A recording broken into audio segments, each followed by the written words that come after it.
Mag-ingat ka kapatid, dahil baka nakwit mo na yung ganitong kasalanan. Hindi man ikaw yung direktang gumawa ng mali, hindi man ikaw yung direktang nakagawa ng pagkakasala, pero baka ikaw naman yung naging daan o tulay ng kapwa mo para magawa niya yung kasalanan na nagawa niya. Pakinggan at unawain mo ito kapatid dahil malinaw ang babala sa Biblia. Hindi lamang tayo mananagot sa sarili nating kasalanan, kundi pati sa pagiging dahilan o daan natin sa pagkakasala ng iba. Ito po mismo ang mensahe ng Panginoong Hesus sa verse na ito. Pakinggan mo kapatid. Masabuti pa sa isang tao ang siya'y bitinan sa liig ng isang malaking gilingang bato at ihulog sa kailaliman ng dagat kaysa siya'y maging sanhi ng pagkakasala ng isa sa maliliit na ito na nananampalataya sa akin. Napakatindi ng sinabi ng Panginoong Hesus dito. Ibig sabihin, ganun kaseryoso sa Diyos ang pagiging dahilan ng pagkakasala ng kapwa. Ito ay tungkol sa mahihina sa pananampalataya o maaring sa mga unbelievers din. Yung madaling matisod, madaling matukso, madaling maligaw. Minsan, maaring sinasabi mo na, choice naman nila yon, desisyon naman nila yon. Pero baka ikaw yung nagiging tulay o daan para magawa nila yung kasalanan, para mapunta sila sa pagkakasala. Sabi nga po sa Romans chapter 14 verse 13, magpasya tayo na huwag maglagay ng katitusuran o sanhi ng pagkakasala sa kapatid. Hindi sinabing bahala na sila. Ang utos po doon, huwag kang magiging dahilan.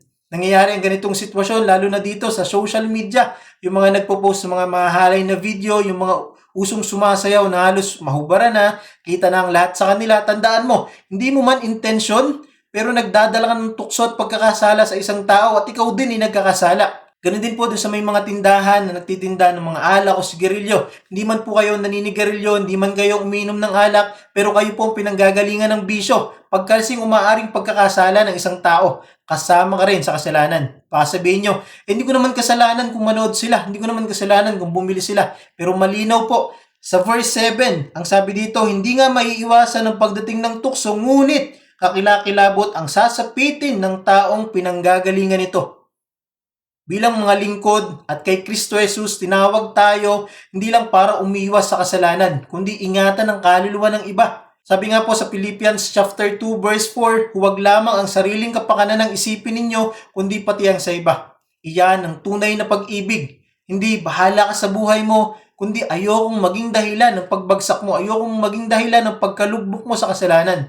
Si Apostol Pablo nga, nagsabi mismo sa 1 Corinthians chapter 8 verse 13, kung ang pagkain ko ay nakakapagpadapa sa aking kapatid, hindi na ako kakain kailanman. Ganyan ang puso ng isang tunay na lingkod ng Diyos.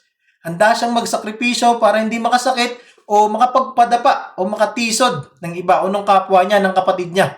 Kaya kapatid, tanungin mo ang sarili mo ngayon, may nadadala ba sa tukso dahil sa ginagawa mo? May naliligaw ba dahil sa pagiging halimbawa mo? Nagiging tulay ka ba sa pagkakasala ng kapatid mo? Kung oo, ngayon ang oras para pagsisihan at baguhin ang lahat ng yan.